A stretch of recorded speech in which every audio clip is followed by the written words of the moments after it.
کہ یا رسول اللہ تبارک و تعالیٰ نے فلاں وقت میں مجھے دنیا کی طرف بھیجا اور اللہ تعالیٰ نے حکم کیا دیا کہ جبریل جا فلاں اور فلاں بستی جو ہے اس کو الٹ دے. یہی ہے نا جی مفتی صاحب؟ ہاں، فلاں بستی جو ہے اس کو الٹ دے. عرض کرتے ہیں کہ یا رسول اللہ رب کا حکم تھا، میں فوری دنیا میں پہنچا. اب بستی میں نے اٹھا کے نا اس طرح الٹ رہی تھی کہ میری نگاہ، میری نظر ایک ایسے صوفی پہ پڑی کہ وہ اتنا بڑا پرہیزگار، اتنا بڑا متقی اور اتنا بڑا وہ زہد اور تقوی کا حامل تھا کہ پوری زندگی اس کی روزوں میں گزر گئی. یا رسول اللہ وہ اتنا پرہیزگار تھا کہ پوری زندگی روزوں میں، پوری زندگی سجدوں میں، چلوں میں اس کی بیت کی، دن روزوں میں ہے، رات چلوں میں ہے، سجدوں میں ہے. کہتے ہیں کہ میں اس کے زہد اور تقوی، اس کی عبادت سے اتنا متاثر ہوا. بتاؤ جی میرے اور آپ کا زہد اور تقوی کتنا؟ ہماری عبادت کتنی؟ زیادہ سے زیادہ 5 10 15 بندے متاثر ہیں ہماری تقریر سے، ہمارے علم سے، ہماری نمازوں سے، ہمارے تصویروں سے، ہمارے چلوں سے. لیکن جہاں تو متاثر ہونے والے روح القدس ہیں، جہاں متاثر ہونے والے سردار ملائکہ جبریل امین ہیں.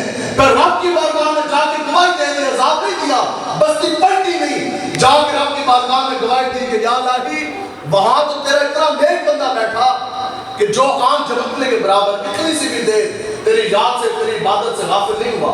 یا الہی اب تیرا حکم کیا ہے اس کے بارے میں؟ جبریل امین واپس لوٹ گیا. یہ سیاستہ کی روایت ہے، حدیث مبارک ہے. حضور علیہ السلام کا اپنا فرمان ہے نشان.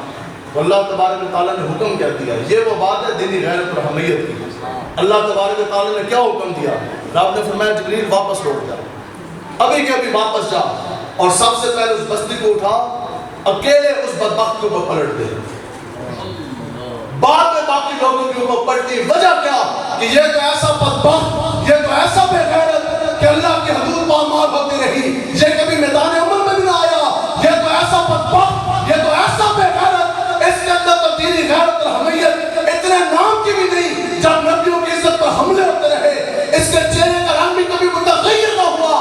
رب کے دین کے اوپر حملے ہوتے رہے، اس کے رگوں کے اندر بہنے والا خون کبھی وہ گردش میں بھی نہ آیا. بتاؤ جی میرے اور آپ کے اندر دنیاوی غیرت اتنی موجود ہے کہ ہمارے اندر اتنی دنیاوی غیرت موجود ہے کہ کوئی ہماری ماں کو، ہماری بہن کو، ہماری بیٹی کو کوئی گالی دے، کوئی میری آنکھ اٹھا کے دیکھے، ہم اس کا سر پھاڑتے ہیں کہ نہیں؟ اتنی دنیاوی غیرت ہمارے اندر موجود ہے کہ کسی کے اندر یہ جرات نہیں کوئی ہماری ماں، بہن، بیوی، بچی کے اوپر اس کو چھیڑ سکے، میری آنکھ اٹھا کے دیکھ سکے. کیوں؟ اس کو پتہ ہے کہ اس کا غیرت والا باپ، اس کا بیٹا، اس کا بھائی زندہ. لیکن وہ دینی غیرت کیسی؟ ماں کے بارے میں گالی نہ سن سکے تو قیامت تک جس نے بھی حضور کے نام کا کلمہ پڑھا، ان کی ماں حضرت امی عائشہ صدیقہ رضی اللہ عنہا اور سیدہ کائنات کے بارے میں کوئی کتا بھونک جائے، ہم اس کی بکواس کیسے برداشت کریں؟ یہ ہے کہ دینی غیرت. اگر یہ معیار نہیں ہے تو پھر نمازیں نہیں ہیں. اگر یہ معیار نہیں ہے تو کوئی حج رب کی بارگاہ میں قبول نہیں ہے. دسو جی پیو کے بارے میں گال برداشت نہ کریے اور دادے کے بارے میں ہم گالی برداشت نہ کریں، دادے کی بیت بھی برداشت نہ کر سکیں، تو پھر بتاؤ کہ جناب ابو بکر صدیق کے بارے میں کالا کتاب بھونک جائے، یہ ہم کس طرح برداشت کریں؟ یہ ہے جی دینی غیرت اور حمیت. دینی غیرت اور حمیت کیا ہے کہ یا الہی میں اور میرے ہوتے یا الہی تیرے دین کے اوپر کوئی حملہ کرتے. 150 کروڑ سے زائد مسلمان پوری دنیا کے نقشے پہ موجود ہیں. آج پوری دنیا میں ہر چیز میسر ہے، ہر چیز آپ کو مل جاتی ہے کہ سائنس نے بڑی ترقی کر لی، بڑی تعداد ہوگی. اگر نہیں ملے گا تو رسول اللہ کا دین نہیں ملے گا. دنیا کے اوپر اس وقت 1 انچ بھی زمین کا ایسا حصہ نہیں ہے جس کے اوپر نظام مصطفیٰ کا نفاذ ہو. یہ یاد رکھو ہے جو تسی ناز ناسک کرتے ہو نا، تسی حج تے عمرے تے نمازاں، یہ ساری اپنی جگہ ہیں. اگر حضور کے ساتھ وفا نہیں ہے تو کچھ بھی رب کی بارگاہ میں نہیں. اب مناظ شریف کے حوالے سے بات ہے اور تعظیم مصطفیٰ کے بھی حوالے سے یہ حدیث مبارکہ سنیں کہ آقا و مولا کی تعظیم کیا ہے. ہمیں ہمارے بزرگ بتا کے اور بات بھی ایسے ہی ہے. بتاؤ جی حضرت ابو بکر صدیق جیسی نماز کے دنیا میں بھی پڑھ سکتے ہیں جی؟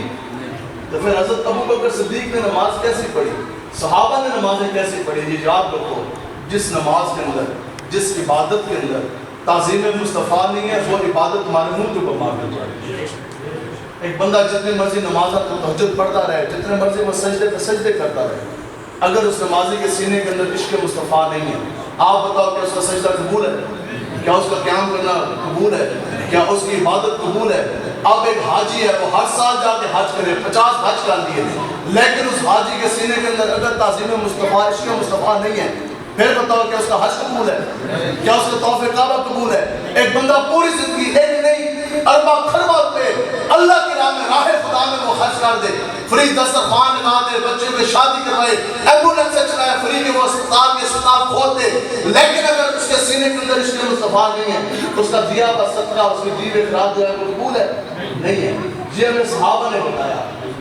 سنو جی حضرت ابوبکر صدیق, بخاری شریف کی حدیث مبارک, آقا و مولا حضور علیہ السلام, یہ میلاد شریف کی آمد کے بھی حوالے سے حضور علیہ السلام باشان میں بات جون سے اب اس میٹوں گا.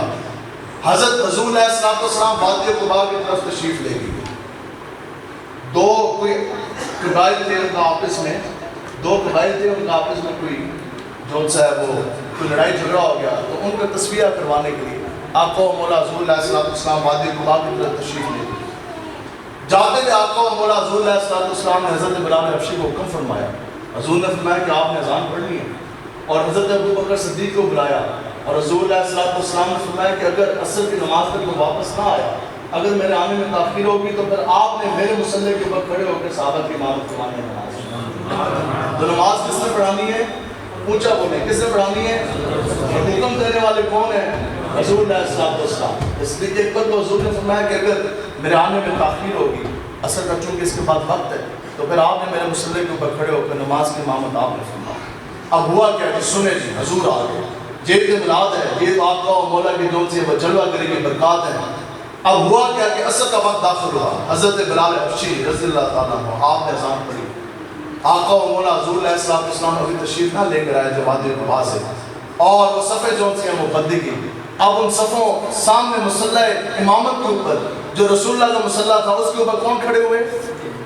حضرت ابوبکر صدیق اکبر رضی اللہ تعالیٰ عنہ. اور پیچھے صفے بندی ہیں کس کی؟ ہماری صحابہ کی, جس کے اندر حضرت فاروق اعظم بھی ہیں, عثمان غنی بھی ہیں, حیدر قرار بھی ہیں, بلال حبشی بھی ہیں, ابو عبیدہ بن جراح بھی ہیں. یہ بڑے بڑے اجلہ, بڑے بڑے صحابہ جون سے ہیں وہ اس کے اندر جون سے ہیں وہ صفوں میں موجود ہیں. اب صفیں جون سے ہیں وہ بند ہیں. اب بتاؤ جی, جو نماز صحابہ نے پڑھی, کیا قیامت تک کوئی مسلمان پڑھ سکتا ہے؟ نہیں. اسی تو نماز پڑھی, دکان کا بھی خیال ہے, کار کا بھی خیال ہے, سارے جو پورا دن خیال نہیں آتا وہ بھی جمع تفریق نماز اندر ہو جاتی ہے. وہ ایک ایسی بات ہے, ایک تاجر سے, تو بلکہ ہمارے